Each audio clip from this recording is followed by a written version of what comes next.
Hoy vamos a conversar con un hombre muy interesante. César Lozano es escritor, es conferencista.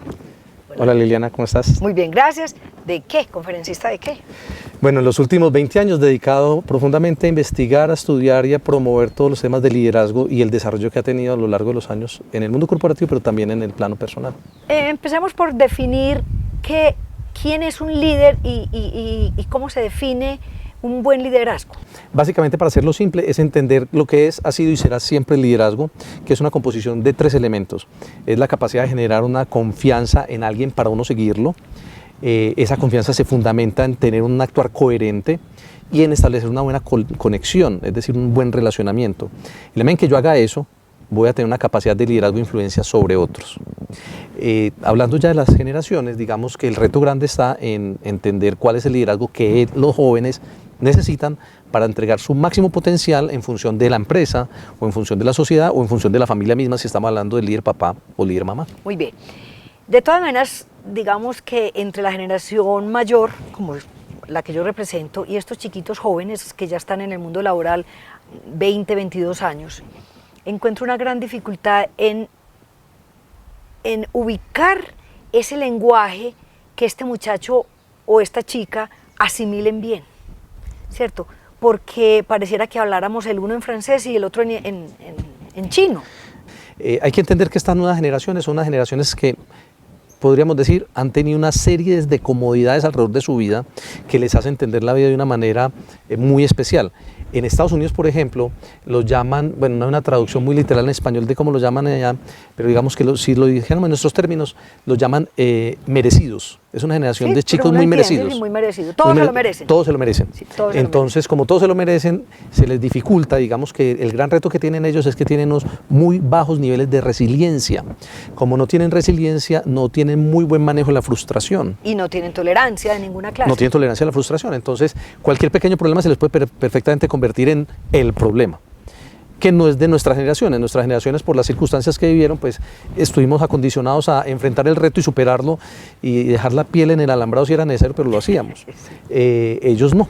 Ellos sienten que las cosas deberían ser a pedir de boca y salir a la primera, y cuando se equivocan, pues entonces tienen un reto grande. Bueno, esa es una realidad que no se puede cambiar, que nosotros, por más que intentemos cambiarlos a ellos, ellos no van a cambiar. Entonces nos toca a nosotros, los adultos, los de las otras generaciones, entender qué hacer.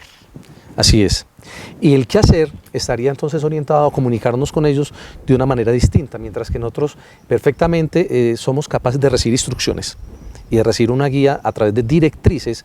Con ellos el proceso es diferente, porque ellos interpretan la instrucción o la directriz como una imposición o una fuerza, y por naturaleza van a reaccionar.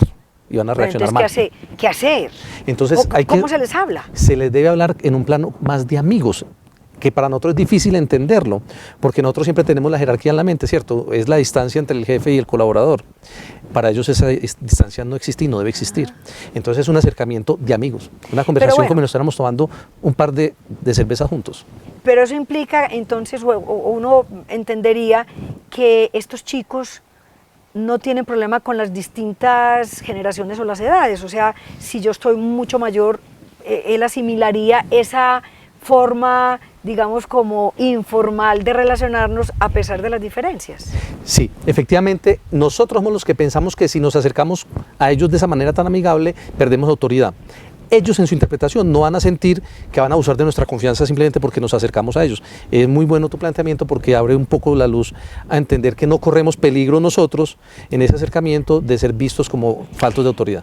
Eso me parece que es muy cierto. Uno siente como que va a perder credibilidad, autoridad, que le van a tocar la colita, como decimos nosotros. Van a perder el respeto. Le van a perder el respeto. Sí, no, en la práctica ellos entienden el mundo de esa manera, y yo creo que nos enseñan muchas cosas, porque nosotros somos muy dados a segmentar o a tratar a las personas de acuerdo a lo que sabe, al poder que tiene, al nivel que representa, y ellos tratan al ser humano de tú a tú, simplemente porque es ser humano y usted sabe tanto como lo sé yo, y esa experiencia que usted tiene es valiosa, pero yo no tengo experiencia, pero tengo un dominio tecnológico que usted quisiera tener, así que ¿cuál es el nivel superior que tú pretendes tener sobre mí? Ese es el cuestionamiento de ellos. Muy bien, lección aprendida. Vamos a ver si somos capaces de ponerlo en práctica. porque además es un tema muy interesante. César, te vamos a invitar a otro programa para que sigamos hablando de este tema tan maravilloso, del liderazgo y del entendimiento entre las generaciones. Yo encantado de estar aquí con ustedes. Muchas gracias.